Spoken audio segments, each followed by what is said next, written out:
जी news portal के सभी दर्शकों को मेरा बहुत बहुत नमस्कार। आज है 1 मार्च और बार है सोमवार। यानी देखते ही देखते 2021 में 2 महीने कब गुजर गए पता ही नहीं चला। कोरोना से बाहर निकले, अपनी स्थिति में आए और वापस ज़िंदगी थोड़ी बहुत सामान्य होने लगी है, लेकिन कोरोना फिर दस्तक देने लगा है। ये वही मार्च का महीना है जो पिछली साल का अगर आप याद करोगे तो मेरे ख्याल से उसे भूलना ज़्यादा पसंद करोगे आप, लेकिन कुछ चीज़ों के लिए याद भी रखोगे कि हमने कितना अच्छा वक्त गुजारा अपने परिवार के साथ, अपने बच्चों के साथ में। और सोचा नहीं था दुनिया थम सी जाएगी, ज़िंदगी थम सी जाएगी, सड़कें सुनसान नज़र आएंगी और इस शहर में ऐसा सन्नाटा पसर जाएगा। लेकिन वो सब देखा हमने। उस हालात से निकलने के बाद में वो एक शेर है ना कि वो साल दूसरा था, ये साल दूसरा है, और वो हाल दूसरा था, ये हाल दूसरा है। उम्मीद ये करते हैं कि हाल दूसरा ही हो, क्योंकि जिस तरह से कोरोना वापस दस्तक दे रहा है इसने चिंता की लकीरें ज़रूर बढ़ाई हैं।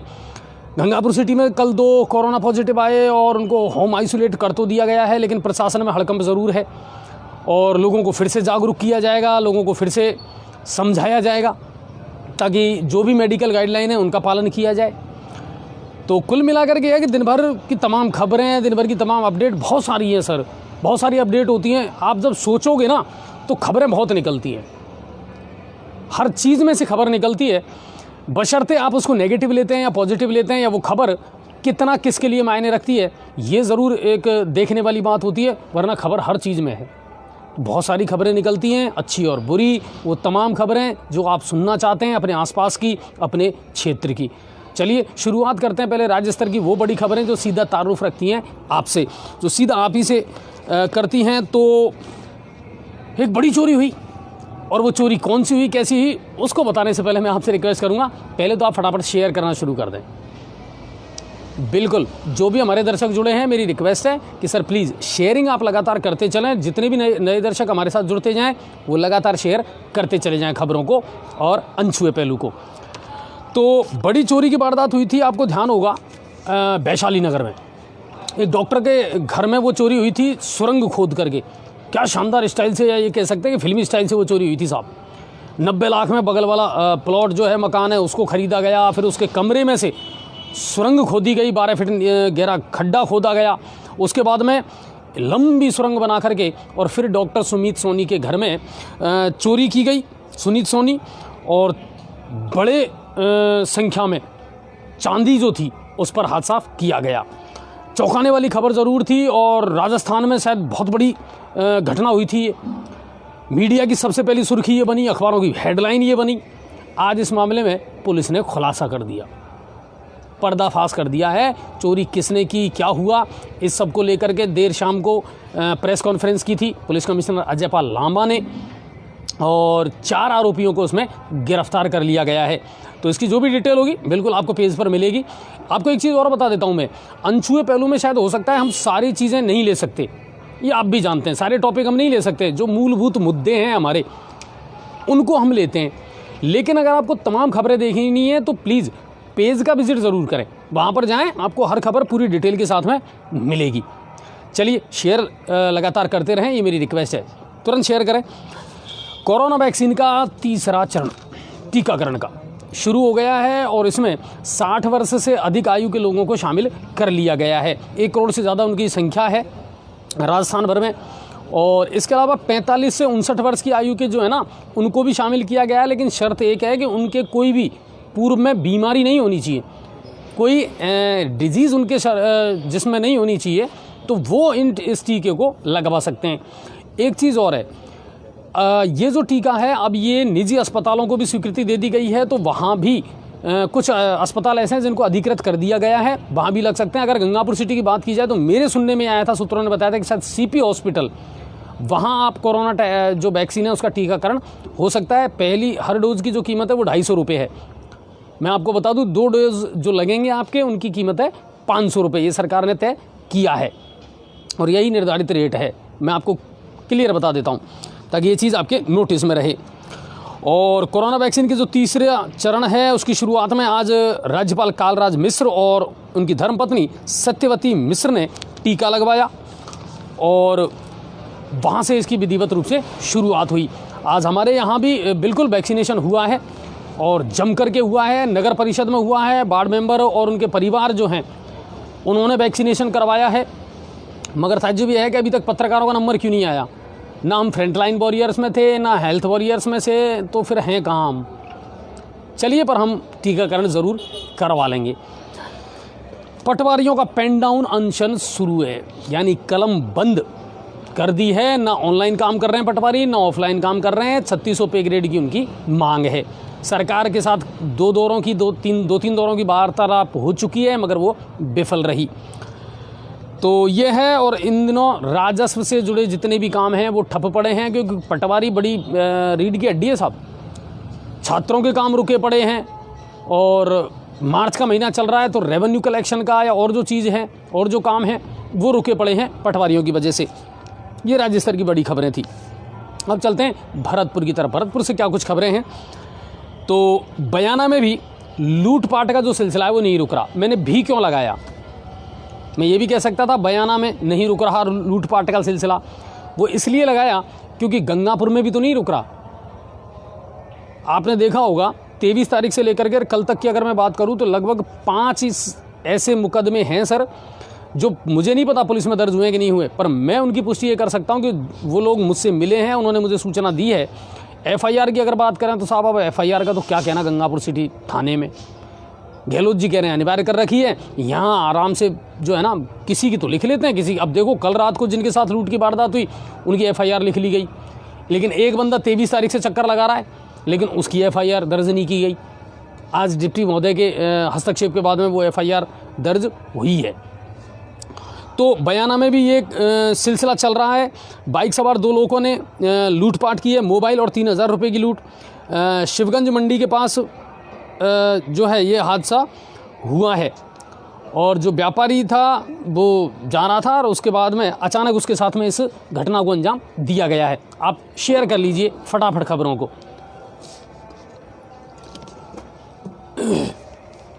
चलिए, और भरतपुर से ही अगली खबर है। खेत में रखवाली कर रहे पति पत्नी की कुछ बदमाशों ने हत्या करने का प्रयास किया, जिसमें से पत्नी की मौत हो गई, जबकि पति को खेत में छुप करके अपनी जान बचानी पड़ी। और गोपालगढ़ थाने के गांव जोतदारिया का ये मामला है। 3 बदमाशों ने आधी रात को हमला किया था और नामजद आरोपियों के खिलाफ मुकदमा दर्ज करवा दिया है, और पुलिस सरगर्मी से इनकी तलाश कर रही है। भुसावर में चोरों ने घर में घुस करके सोने चांदी के जेवरात सहित नकदी पर किया हाथ साफ, और लगभग 8 से 10 लाख रुपए की ये चोरी होना बताया जा रहा है। अब चलते हैं धौलपुर की तरफ। सैंपऊ थाने का एक 2.5 महीने पहले का एक मामला था, जब एक महिला की हत्या कर दी गई थी, या ये कहें कि एक महिला का शव नाले में पड़ा हुआ मिला था। 2.5 महीने से पुलिस के लिए सरदर्द बनी हुई थी ये हत्या। इसकी गुत्थी नहीं सुलझ पा रही थी, लेकिन पुलिस ने जो है अपने प्रयास छोड़े नहीं, और आखिर में उनको सफलता मिल गई। दरअसल उस महिला की हत्या उसी के चचिया ससुर ने की थी, और ये बताया जा रहा है कि दरअसल महिला के पति की पहले ही मौत हो चुकी थी, और उसके बाद में उसके प्रेम संबंध थे अपने चचिया ससुर के साथ, और वो लगातार उस पर दबाव डाल रही थी शादी करके और घर में रखने का, और इसे वो मंजूर नहीं कर रहा था। आखिर में उसने एक दिन गला घोंट करके उसकी हत्या कर दी और शव को नाले में फेंक दिया। बताया जा रहा है कि जो चचिया ससुर है जिसको पुलिस ने गिरफ्तार किया है, वो वहाँ का हिस्ट्री सीटर भी रहा है। तो इस मामले में पुलिस को आखिर 2.5 महीने बाद में अब कामयाबी मिली है। और मरने वाली जो थी मृतका, वो मधु चौहान के रूप में उसकी शिनाख्त हुई थी पहले, और 17 दिसंबर को ये घटना घटित हुई थी। अब चलते हैं अगली खबर की तरफ, धौलपुर से ही। तो धौलपुर के गौरव पथ स्थित सिटी जुबली हॉल के पास में नाले में आज एक युवक का शव मिला। इससे पूरे क्षेत्र में सनसनी फैल गई। ASP बचन सिंह मौके पर पहुंचे और नाले से सबको निकलवा करके मोर्चरी में रखवाया गया है शिनाख्त के लिए। जब तक हमारे पास खबर आई तब तक स्पष्ट नहीं हो पाया कि मृतक कौन था और क्या मामला था। इसी तरह देखिए, सदर बाड़ी थाना इलाके के भत्तूपुरा गांव में एक पक्ष के लोगों ने युवक पर लाठी डंडों से हमला कर दिया। गंभीर रूप से घायल युवक को राजकीय चिकित्सालय में भर्ती करवाया गया है, उसका इलाज जारी है। पुलिस मामले की तफ्तीश में जुट चुकी है। अब बात करें करौली की, तो देखिए करौली से आज एक बड़ा सनसनीखेज सा मामला सामने आया। चलिए आप पहले फटाफट शेयर कर लीजिए, मैं थोड़ा सा ड्रिंक इंटरवेल कर लेता हूँ।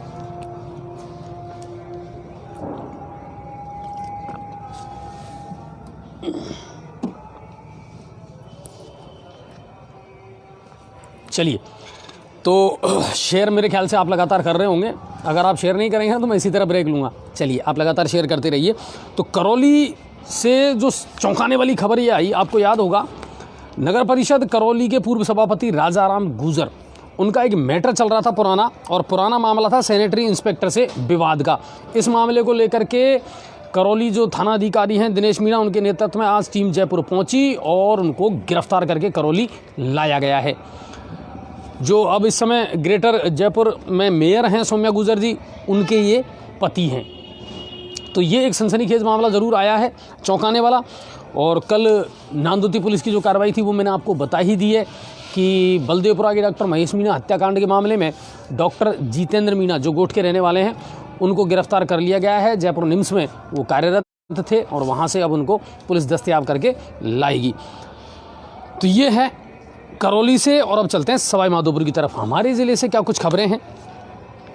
तो जिला कलेक्टर राजेंद्र किशन ने आज मलारना डूंगर उपखंड का दौरा किया, जिनमें भाड़ौती पीएससी और मलारना पीएससी का उन्होंने निरीक्षण किया और व्यवस्थाओं को लेकर के नाराजगी भी जताई है।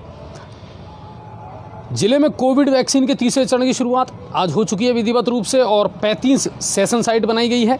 और ये मैंने आपको पहले जानकारी दे दी कि 60 वर्ष से अधिक, साथ ही 45 से 59 वर्ष तक के बुजुर्ग जो हैं उनको भी ये लगाया जाएगा। लेकिन शर्त यही है, उनको कोई गंभीर बीमारी, डायबिटीज़ है या कोई और हार्ट से रिलेटेड बीमारी है वो ना हो, तो वो ये टीकाकरण करवा सकते हैं।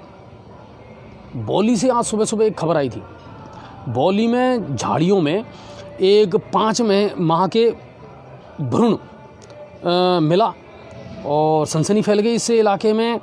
और पुलिस और स्वास्थ्य विभाग की टीम जो है वो मौके पर पहुंची और अब उसके साक्ष्य जुटाए जा रहे हैं। तो ये सवाई माधोपुर से खबर थी। अब बात करते हैं गंगापुर सिटी की। और गंगापुर सिटी से कोई एक नहीं, बहुत सारी बातें हैं सर करने वाली। और बातें क्या क्या हैं वो मैं आपको बता देता हूँ। देखिए,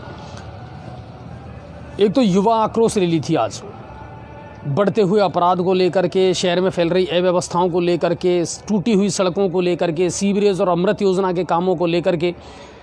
न सिर्फ युवाओं में बल्कि देखिए गंगापुर के ज़्यादातर नागरिकों में अब आक्रोश है, क्योंकि अब धैर्य जवाब दे रहा है, पेशेंस जवाब दे रहा है। सीवरेज वाले अपना काम ईमानदारी से नहीं कर रहे हैं। मुझे बड़ा ताज्जुब हो रहा है कि इतनी बड़ी कंपनी इस काम को कर रही है, मगर उसके अधिकारी या कर्मचारी इतने बेशर्म कैसे हो सकते हैं कि आप प्रशासन की भी नहीं सुन रहे। एसडीएम साहब कई बार दौरा कर चुके हैं, कई बार आप लोगों को पाबंद कर चुके हैं, कई मीटिंगों में आपको फटकार लग चुकी है, उसके बावजूद भी कहीं भी सीवरेज का काम संतोषप्रद तरीके से नहीं चल रहा है। सैनिक नगर का एरिया जिसके काम को 15 फरवरी को समाप्त हो जाना था, वो अब तक समाप्त नहीं हुआ।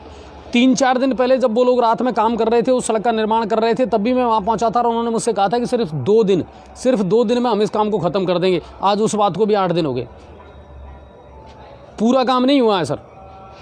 मैं क्या कह रहा हूँ, सड़क का काम शुरू उन्होंने कर दिया है, लेकिन अभी भी वो सड़क चालू नहीं हुई है।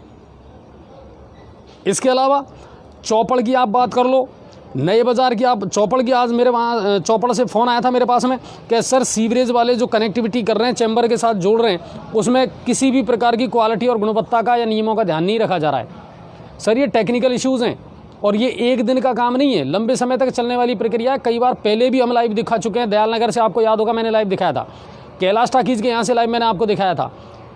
चैम्बर जो है ना टूट गए सर, अब आप उनको ईंट लगा करके, सीमेंट लगा करके और चेपा चेपी कर रहे हैं और वहाँ से लाइन जोड़ करके और आप निकल जाएंगे। पूछने पर कहते हैं अरे साहब ऐसा क्यों करेंगे, आगे आने वाले 10 साल मेंटेनेंस भी हमको करना है। तो क्या यही काम करना है क्या, और कोई काम नहीं करना आपको? और कम से कम मैं आपको ये बता सकता हूँ कि ये मुझे नहीं लगता कि ये लोग क्वालिटी के साथ में या कोई बढ़िया तरीके से काम कर रहे हैं। पाइप जो हैं प्लास्टिक के जिनको कनेक्ट किया जा रहा है, आप देखिए उनमें किसी प्रकार का कोई केमिकल चिपकाने के लिए नहीं लगाया जा रहा है, केबल बस जोड़ दिया, लगा दिया, दैट्स ऑल। हाइट क्या है, थेफ्ट क्या है, उन्हें तो चाहिए। हालांकि मैं कोई इंजीनियर नहीं हूँ, लेकिन सर कई चीज़ें ऐसी हैं जो अपने आप ही नज़र आ जाती हैं। कहीं चैम्बर ऊंचा है, कहीं चैम्बर बिल्कुल नीचा है। अब या तो आपने सड़क निर्माण में गड़बड़ी करी है या फिर चैम्बर लगाने में गड़बड़ करी है। लाइट का भी मुद्दा उठा साहब कि ये लोग लाइट हमसे मांग रहे हैं। हमने पहले भी कही थी, जब इतनी बड़ी कंपनी को टेंडर दिया है तो क्या उसमें कहीं टर्म एंड कंडीशन में इलेक्ट्रिसिटी सप्लाई का नहीं होगा क्या आप जहाँ भी काम करोगे लाइट आपको लेनी है, जबकि उनके पास जनरेटर है। लाइव में आज आपको दिखाया था पदम जी, जनरेटर लेकर के भी वो आए, थोड़ी देर 10 मिनट चलाया, उसके बाद जनरेटर गायब। फिर लोगों से कही लाइट दो, अगर लाइट दोगे तो आपके यहाँ काम हो जाएगा, नहीं है लाइट तो पब्लिक का ठेका नहीं है साहब, ठेका आपने लिया है, आपको ये काम करके देना है। और अगर आपकी बस की नहीं है, इतने आप सक्षम नहीं है, तो फिर आप हाथ खड़े कर देते, पहले ही कर देते, तो कम से कम इस शहर को इतनी बड़ी दुर्दशा तो नहीं झेलनी पड़ती। सीवरेज वालों की अगर बात करें, ये तो हो गई आम जनता की बात। सीवरेज वालों की अगर बात करें कि साहब हमारे पास पैसा ही नहीं आ रहा, जैसे जैसे पैसा आएगा हम तो वैसे ही काम करेंगे। अब पैसा कौन देगा भैया आपको? स्वायत्त शासन विभाग से बात करो आप, जहाँ से आपका टेंडर था, जहाँ आपकी कंपनी ने वहाँ फॉर्म अप्लाई किया था, जब आपको ये टेंडर मिला। आम जनता क्यों पिस रही है? लेकिन आम जनता परेशान क्यों है? लाइनों की, अमृत योजना में लाइनों की टेस्टिंग हो गई बहुत जगह, अच्छी बात है। आज टेस्टिंग हुई, पब्लिक को लीकेज का पता चल गया, अमृत योजना वालों को भी पता चल गया, वहाँ है। कल तो वो जाके देखेंगे, परसों पहुँचेगी मशीन, पहले दिन पहुँचेंगे लेबर। आप देखो मतलब 3 दिन में, 4 दिन में, 5 दिन में जाकर के उसकी खुदाई करेंगे, 5वें दिन, 6ठे दिन जाकर के उसको लीकेज को ठीक करेंगे। अब आप देख लो, एक लीकेज था, लगातार टेस्टिंग चल रही है, पानी आ रहा है एक दिन छोड़ करके एक दिन, अब कैसे वो काम? लेकिन कोई सिस्टम नहीं बन पा रहा, प्रशासन खुद परेशान है इनसे। एसडीएम साहब कई बार मॉनिटरिंग कर चुके हैं और वो इस बात को कह चुके हैं कि वास्तव में इनके तो कान पे जू ही नहीं रेंग रही, चाहे कितना ही इनको फटकार लो, चाहे कितना ही इनसे कह लो। चाहते क्या हैं ये समझ से परे है। रोज ना एक ही है कि साहब हमारे पास बजट ही नहीं आ रहा, ऊपर से पैसा नहीं आ रहा, तो हम काम करें कैसे, लेबरों को कहाँ तक दें? जब तक हम सक्षम थे हम करते रहे। जनता क्या करे समझ ही नहीं आ रहा। जनता जाए तो कहाँ जाए? चाहे प्रशासन हो चाहे कोई भी हो, पिस जनता ही रही है। तो ये बड़े इशू हैं सर, और इन चीज़ों को लेकर के आज युवाओं ने आक्रोश रैली निकाली थी और धारा 144 का उनको हवाला दे करके, और इजाज़त नहीं मिली आक्रोश रैली निकालने की कि आप 2, 5, 10 लोग आकर के ज्ञापन दे सकते हैं। बिल्कुल, वो लोग धरने पर भी बैठ गए, खूब नारेबाजी हुई। आखिर में शाम को पुलिस उपाधीक्षक ने बुला करके उनको और आश्वासन तो दिया है कि बिल्कुल अपराधों पर हम अंकुश लगा रहे हैं। अब समस्या ये है कि साहब आप आंकड़ों से खेलना जानते हैं, अब आम आदमी तो आंकड़ों से कैसे खेले?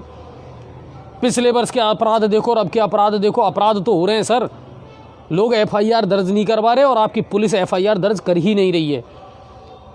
आपने खुद ने आज मेरे सामने फटकार लगाई थी बुरी तरीके से कि शर्म आने वाली बात है कि आप एफआईआर दर्ज नहीं कर रहे हैं। तो आप तो करना चाहते हैं, आप में तो मादा है कि आप हम तो करें, मगर अगर टीम साथ नहीं देगी तो फिर कैसे करोगे? इन चीज़ों को लेकर के आक्रोश होना स्वाभाविक भी है सर। हर रोज़ तो मोबाइल लूटे जा रहे हैं, मोटरसाइकिल वाहन चोरी, पहले तो लगातार चोरी हो रही थी सर, अब ज़रूर मेरे ख्याल से 10-5 दिन से शांति है। कोई हमारे पास भी ऐसी खबर नहीं आई कि कोई व्हीकल थेफ्ट की कोई सूचना हो, लेकिन हुई जब लगातार 3-3, 4-4, 5-5 दिन तक लगातार मोटरसाइकिलें उठी हैं गंगापुर से, तो फिर कम कहाँ हो रहा है बताइए? अब ये और बात है कि साहब आप आंकड़े दे दो। अब आंकड़े तो आप सोचो 3 महीने 4 महीने तो आदमी वैसे ही बंद रहा था, अपराध होंगे कहाँ से? कोरोना के टाइम पे लोग अपने अपने घरों में बैठे थे, ज़िंदगी सामान्य हो ही नहीं पाई थी, और जिस दिन से ज़िंदगी सामान्य हुई है अपराधों में कोई कमी नहीं आ रही है, बढ़े हैं घटे नहीं है। अब सही मानो, गलत मानो, नेगेटिव मानो या पॉजिटिव मानो, पर ये सच है, स्वीकार करो या ना करो। सभापति जी ने आज निरीक्षण किया साहब, मैंने लाइव दिखाया था पुरानी अनाज मंडी में। अब यहाँ भी है ना सांप छछूंदर वाला सूल हो रहा है। मैं आपको बताऊँ, मुझे ऐसा लगता है, और मेरे ख्याल से अब जब मैं फीडबैक लेता हूँ मार्केट में लोगों के, कि साहब शुरू में बड़े जोश के साथ में काम किया था, चाहे वार्ड मेंबर हो चाहे सभापति महोदय हो, एक बार बिल्कुल आते ही सार्वजनिक शौचालय जितने थे उनकी सफाई कर दी गई, बहुत बढ़िया साहब। उम्मीद ये थी कि अब ये काम कंटिन्यू चलेगा, ख़त्म, बंद। उसके बाद किसी भी सार्वजनिक जो शौचालय है उसकी कोई सफाई नहीं हुई। नाले जब रोज़ हमें खबर दिखाते थे, हमें पता चलता था आज फलानी जगह का नाला सही किया गया, आज वहाँ से कचरा और गंदगी निकाली गई। आज पुरानी अनाज मंडी का जो हाल हमने देखा नाले का, ऐसा लग रहा है जैसे बरसों हो गए इसको, एक बकेट कचरा वहाँ से नहीं निकाला गया। शौचालय वहाँ जो बना हुआ था, आप देखोगे कि मतलब शौचालय का भी शौचालय, वो इतना गंदा और नरक था वो कि आप इतनी दूर तक रुक नहीं सकते उसमें बदबू की वजह से। और अफसोस कि 2-2.5-3 महीने के चुनाव के बाद में आज नजर आया, चाहे वो सभापति महोदय हो चाहे व्यापारी हो। व्यापारी कह रहे हैं साहब हम तो लगातार चिल्लाते रहते हैं पर कोई सुनने वाला ही नहीं है। सभापति महोदय वहाँ पहुँचे, ठेकेदार को बुलाया, उनको बोला, वहाँ जो सफाई करने वाले हैं वो कहते हैं साहब पानी उपलब्ध नहीं है, आप पानी दे दो तो सफाई कर देंगे। बताओ, फेरो कबर सब हटे पड़े थे। तो काम चले तो चले कैसे? मॉनिटरिंग हो नहीं रही, काम कुछ हो नहीं रहा। तारीफ करें तो किसकी करें, कैसे करें, बाई कैसे कहें? बताओ, कोई भी काम कंटिन्यू नहीं चल पा रहा है इस समय शहर में। इन कामों पर विधायक साहब की कितनी मॉनिटरिंग है भगवान जाने, क्योंकि मुझे नहीं लग रहा इन दिनों वो गंगापुर सिटी में सक्रिय हैं। हालांकि स्कूलों में वार्षिक उत्सव जो चल रहे हैं, ग्रामीण क्षेत्र जो चल रहे हैं, वहाँ ज़रूर वो सक्रिय हैं, जा रहे हैं। ग्रामीण क्षेत्र को कुछ सौगातें मिल भी रही हैं। पेयजल योजना बढ़िया तरीके से स्वीकृत हुई है। कई गांवों में पानी की जो सप्लाई है वो मतलब बिछाने का जो काम है वो शुरू हो चुका है, प्रोजेक्ट शुरू हो चुके हैं। पर अब इस शहर को भी देखना पड़ेगा विधायक साहब। यहाँ बैठिए, आपने जब क्लास ली है ना इनकी, तब कुछ हुआ है। अगर आप क्लास नहीं लेंगे, आप मॉनिटरिंग छोड़ देंगे तो फिर वही बात है ना कि पतंग की डोर है ना, अगर उसको ढीली छोड़ दिया आपने तो फिर वो पूरी आज़ादी के साथ फिजा में घूमेगी, फिर कटने का डर रहता है थोड़ा सा। तो वही चीज़ है कि अब हमारी विधायक महोदय से भी रिक्वेस्ट है कि विधायक महोदय प्लीज़ अब आप थोड़ा सा एक बार मॉनिटरिंग करके, और जो काम चल रहे हैं जिनमें गड़बड़ है, गफलत है, तो उसको गंभीरता से लें। तो सभापति महोदय निरीक्षण तो किया है, लेकिन कुल मिलाकर के है कि सर कंटिन्यू कुछ नहीं हो रहा। 12 बजे मैं अपने घर से जब आता हूँ, उदय मोड़ का जो कचरा पॉइंट है, बिल्कुल पूरा कचरा रोड पर पड़ा रहता है साहब। बिल्कुल जानवर मुंह मारते रहते हैं और पूरा उसको फैलाते रहते हैं। आवारा गायों का और सांडों का अभी तक कुछ नहीं हुआ है सर। इनकी वजह से भी ट्रैफिक जाम होता है। अतिक्रमण है वो तो वैसे की वैसे ही है सर। अतिक्रमण तो चालान नहीं कट रहा, नहीं कोई चालान भी नहीं कट रहा। वो तो कभी कभी अभियान चलता है साहब। हाँ, 1-2 दिन ज़रूर उस समय चला था जब हमने भी दिखाया था साहब। उदय मोड़ से लेकर के सालादा तक, उदय मोड़ से लेकर के सैनिक नगर तक, जो मिला जो आंट में आया सामान रख लिया और चालान काट दिए। अब कहाँ हो? अतिक्रमण तो अब भी है। बाजारों में जाकर के हालत देखो। समस्या ये है, अतिक्रमण से ज़्यादा जी का जंजाल तो बना हुआ है ये सीवरेज का काम और अमृत योजना का काम। नहीं बिल्कुल, LNT वाले बिजली मांग रहे हैं, बोल दिया मैंने, उस पर चर्चा हो गई। पहले तो आप खबरों को फटाफट शेयर करें सर, प्लीज़ जल्दी से शेयर करें। मैं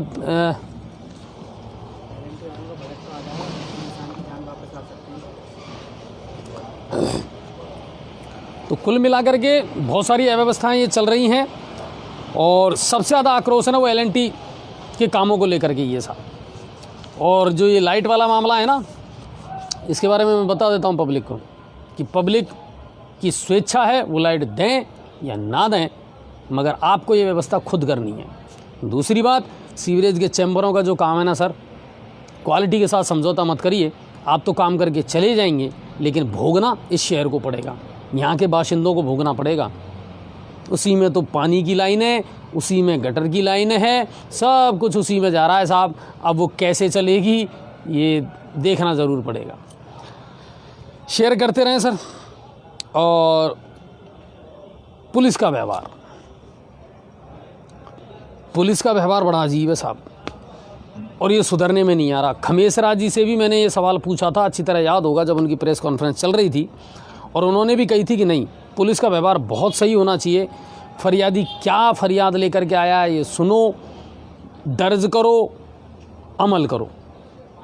मगर वही बात है सर, ढाक के 3 पात वाली कहानी है। बस इस जिस्म पर वर्दी आनी चाहिए, फिर आमजन डरना चाहिए, अपराधी मस्त रहने चाहिए। हो यही रहा है।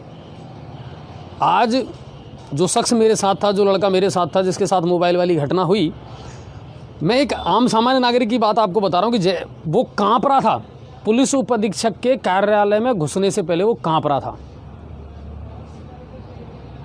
अच्छे अच्छे काँपते हैं आम आदमी, अपराधी नहीं। अपराधी तो सीना ठोक के जाता है सर, ये बिल्कुल कड़वा सच है। अपराधी तो सीना ठोक के जाता है, थाने में जाता है जब, लेकिन आम आदमी के पैर कांपते हैं साहब थाने में जाते ही। जाऊं नहीं जाऊं, क्योंकि मालूम है उसे पहले तो कुछ गालियां मुझे सुनने को मिलेंगी। ये व्यवहार है हमारी पुलिस का, कड़वा सच है। वो खुद ही मुजरिम और मुलजिम दोनों ही करार दे देते हैं। तो पुलिस का जो व्यवहार है ना, वो सुधारना पड़ेगा। और आज इसको लेकर के जब मैंने पुलिस उप अधीक्षक महोदय से बात की तो उन्होंने वाकई में मेरे सामने फटकार तो लगाई थी। और यहाँ के जो थाना अधिकारी हैं उनसे फ़ोन करके कहे कि सर प्लीज़ इन लोगों को सुधारो, इनका व्यवहार सुधरना चाहिए। एक आदमी 23 तारीख से आपके पीछे चक्कर लगा रहा है, लेकिन आपने उसकी FIR दर्ज नहीं की। मैं ये नहीं कहता सारे पुलिस वाले एक जैसे हैं, बिल्कुल मैं ये भी कहता हूँ सर, देखिए आप कल जो हादसा हुआ उसके बाद जो लड़के आए उनकी FIR तुरंत लिख ली गई। शायद उस समय ड्यूटी पर कोई बेहतरीन आदमी होगा, उसने अपना काम किया है, फ़र्ज़ किया है अदा, तो ये अच्छी बात है। लेकिन जिनके बारे में है, जो भी इस तरह कर रहे हैं, उनसे भी मेरी रिक्वेस्ट है सर प्लीज़, बहुत उम्मीद लेकर के लोग आपके पास में आते हैं, ये लोग ही आपका सहयोग करेंगे अपराधों को पकड़वाने में, ये भी मैं बता दूं आपको। लेकिन पुलिस का जो विश्वास है ना, वो जीतना पड़ेगा आपको। चलिए, वार्ड नंबर 49, और वार्ड नंबर 49 के पार्षद हैं विनोद गुप्ता। एक मुद्दा है साहब उनकी कॉलोनी का, तुलारा मैरिज होम के पीछे प्रधान भवन वाला जो एरिया है, हाई टेंशन लाइन गुजर रही है उनकी पूरे वार्ड में होकर के, और ये आज से नहीं है, बरसों से गुजर रही है। और दिन ब दिन अब उससे हादसे जो हैं वो सामने नज़र आ रहे हैं। पक्षियों के, जानवरों के मरने की तो घटना है ही, इसके अलावा अब मकान निर्माण के दौरान भी लोगों को डर लगता है कि कहीं अगर गड़बड़ हो गई तो। ये नगर परिषद की पहली बैठक जो हुई थी उसमें भी मुद्दा उठाया था विनोद ने, और विनोद जी ने उस वक्त भी जयन से बात की तो जयन साहब ने कहा कि सर इतना देखिए, और ये भी सही बात है, इतनी बड़ी चीज़ को सडनली हटा देना इतना आसान भी नहीं होता। प्लान बनाना पड़ेगा, सिस्टम बनाना पड़ेगा विभाग को, तब जा करके वो लाइन शिफ्ट होगी। तो हो सकता है उस समय जयन साहब ये कह रहे थे कि नियम ये है कि साहब आधा पैसा आप दीजिए और आधा पैसा विभाग देगा, तो ये लाइन शिफ्ट की जा सकती है। और इसके लिए एक बड़े रूप में स्ट्रक्चर बनाना पड़ेगा, तब जा करके ये लाइनें शिफ्ट हो सकती हैं। लेकिन फिर भी हम ये कहेंगे सर कि अब ऐसे एक्सक्यूज़ है ना, ये थोड़े से बचकाने लगते हैं। 21वीं सदी का भारत है, डिजिटल हम हो गए हर चीज़ में, मगर आज भी देखो हम कितने मतलब चीज़ों के लिए एक्सक्यूज़ अब सर ये हो नहीं सकता। ये बड़े बड़े शहरों में खूब मास्टर प्लान बनते हैं, बड़े बड़े शहरों को लेकर के आप बहुत सारी चीज़ें बनाते हैं, प्लान बनाते हैं, मुश्किल कुछ भी नहीं है। हमारे देश में भी सारी मशीनरियां हैं, हमारे देश में भी सारा इंफ्रास्ट्रक्चर खड़ा हो सकता है। प्लानिंग की ज़रूरत है, सिस्टम की ज़रूरत है, बस और कुछ नहीं चाहिए। तो वो गड़बड़ है, तो उन्होंने ये मांग उठाई है और आज ज्ञापन भी दिया है ADM महोदय को उन्होंने। सीवरेज का तो कहना ही क्या, इसकी उदासीनता के बारे में तो चल ही रहा है मामला। चूली गेट पर अभी शाम को लाइव दिखाया था पदम जी ने, सिलेंडर में आग लगने का एक मामला दर्ज हुआ था और उसमें किराएदार रहते थे देवकीनंदन सोनी उनके साथ में, और काफ़ी नुकसान भी हुआ है। लेकिन शुक्रिया है कि किसी जान का नुकसान नहीं हुआ, माल का ज़रूर नुकसान हुआ है उनके यहाँ। और एक खबर और आई थी हमारे पास में, ईमानदारी की मिसाल। सर एक मैंने अपने ग्रुप पर एक खबर भेजी है, वो मुझे आप थोड़ा सा दे दें। इससे पहले मैं आपको बता दूं, ADM साहब ने पंचायत समिति सभागार में आज टीकाकरण जागरूकता को लेकर के बैठक भी की थी, और इसको लेकर के कुछ ज़रूरी बातें हैं वो बताई हैं। तो ये एक मेरे पास में खबर आई है, अब्दुल अजीज़ सुकेद रामगंज मंडी का रहने वाला है, और जो अजमेरी भाई पपीते वाले के यहाँ लड़की की शादी में आया हुआ था, और वो बाज़ार से जब जा रहा था तो चूली गेट के पास उसे एक पर्स मिला, और पर्स में सम्राट इलेक्ट्रॉनिक नेहरू बाज़ार के पंखे का बिल, आधार कार्ड, परिचय पत्र, पैन कार्ड आदि सामग्री थी। और अब्दुल अजीज़ ने पंखे के बिल देख करके अजमेरी भाई को बताया। अजमेरी भाई ने सम्राट इलेक्ट्रॉनिक पर फ़ोन करके और इसकी पूरी जांच की, तो पता ये चला कि गोविंद पारासर जो पार्षद हैं बड़ी उदय वाले ने, अखिलेश शर्मा का ये पर्स था, और इन लोगों ने वहाँ मालूमात की और उसके बाद में ये पर्स और इसमें रखे हुए 10,500 रुपये उनको लौटा दिए। तो देखिए आप कि ऐसा नहीं है, लोगों में तो इंसानियत तो है, अभी भी ईमानदारी है, तभी तो ये दुनिया कायम है सर। तो उनका हम भी धन्यवाद करते हैं सर। तो एडीएम साहब ने आज मीटिंग ली और टीकाकरण के बारे में लोगों को जागरूक किया। अब बात करते हैं कुछ आपकी और हमारी। सबसे पहले तो बहुत बहुत धन्यवाद इस चीज़ के लिए कि अपनी बात जो प्रोग्राम है ना साहब, उसका फीडबैक बड़ा शानदार आता है, बहुत शानदार आ रहा है। और बहुत सारे हमारे दर्शकों का ये भी कहना है कि साहब देखिए, इससे गाँवों में अब जागरूकता भी आ रही है, लोग समझने लगे हैं कई चीज़ों को, अपने हक मांगने भी लगे हैं सरपंचों से या पार्षदों से। तो ये बहुत अच्छी बात है और सहयोग सबको करना पड़ेगा। हमेशा याद रखो, या तो इतनी दम हो कि हम सिस्टम को बदल सकें, और अगर इतनी दम नहीं है तो सिस्टम के अनुसार खुद को बदलना पड़ेगा। ज़रूरी नहीं है कि सिस्टम हर काम कर दे, कुछ फ़र्ज हमारे भी बनते हैं कि हम जागरूक हों, हम समाज को बताएं, सिस्टम को बताएं कि साहब ऐसे नहीं तो ऐसे इसको कर सकते हैं, ताकत बने तो शायद अच्छा हो सकता है। तो वो जो फीडबैक आया उसके लिए आपका बहुत बहुत धन्यवाद सर। और हमारी कोशिश ये रहती है, देखिए अपनी बात के माध्यम से हम गांवों से जुड़े हैं, सरपंचों की बातें हैं वो हमारे सामने आए, गांवों का विकास भी बराबर चलते रहना चाहिए, उसके लिए आपका धन्यवाद। दूसरी बात मैं फिर आपको बता देता हूँ एक बार और कि अब हमने एक नया प्रोग्राम शुरू कर दिया है, या ये कहें कि एक नई चीज़ हम लेकर के आए हैं कि अगर आपका बर्थडे है, आपके बेटे का बर्थडे है, आपके किसी परिजन का बर्थडे है, तो आप हमें भेजें, हम उसको शो करेंगे। अगर आपकी मैरिज एनिवर्सरी है तो आप हमारे साथ यानी जी न्यूज़ पोर्टल के साथ उसे सेलिब्रेट करिए, वो हमारे साथ भेजिए। इसके अलावा हमने यदि अपने किसी परिजन को खोया है, हम अपने श्रद्धा सुमन उनको अर्पित करना चाहते हैं, तो उनके शोक संदेश के साथ भी, उनकी फ़ोटो के साथ, वो भी आप हमारे साथ शेयर कर सकते हैं, हमारे पास भेज सकते हैं। तो बिल्कुल हमें इंतज़ार रहेगा, लेकिन याद रखिए एक दिन पहले शाम 5 बजे तक आप हमारे पास वो भेज दें तो बेहतर रहेगा। बाकी इसके अलावा और कोई बड़ी खबर नहीं है। कुल मिलाकर के गर्मी अब पूरे शबाब पर है साहब, तेज़ी है, धूप में गर्मी पड़ने लगी है। और रात को भी अब मेरे ख्याल से कोई भी ऊनी वस्त्रों का इस्तेमाल तो अब नहीं करता होगा। मेरी जैकेट है ना, ये भी ऊनी नहीं है, वूलन की नहीं है, तो गर्मी पड़ने लगी है। बाकी शहर धूल का गुबार बना हुआ है, कहीं भी चले जाइए साहब धूल ही धूल मिलेगी आपको, मिट्टी मिट्टी मिलेगी। और जनता अपना दर्द रोती है, जनप्रतिनिधि सुनते हैं, सिस्टम करता है, जैसा होता है वैसा होता है और वैसा ही चल रहा है।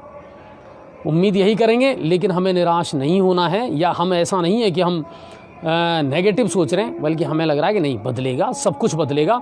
जनप्रतिनिधि भी पैसा लाएंगे, प्रशासन भी सक्रिय है और होगा, और प्रशासन के नोटिस में भी ये चीज़ें आ रही हैं। आपको एक बात बताऊं जोरदार, आज जब मैं ये मामले जो है लूट के इनको लेकर के जब पुलिस उपाधीक्षक महोदय से मिला था, तो उन्होंने बड़ी ज़ोरदार बात कही थी। उन्होंने थानाधिकारी को फ़ोन करके कहा था कि इन मामलों में पर्सनल इंटरेस्ट लें आप, और ये ऐसे मामले हैं जो शायद हम जल्दी से जल्दी इनको पकड़ सकें। तो देखिए आपके जहन में आनी चाहिए चीज़, फिर एग्जीक्यूट करना भी मुश्किल काम नहीं होता, बड़ा काम नहीं होता, कर दोगे तो वो चीज़ है।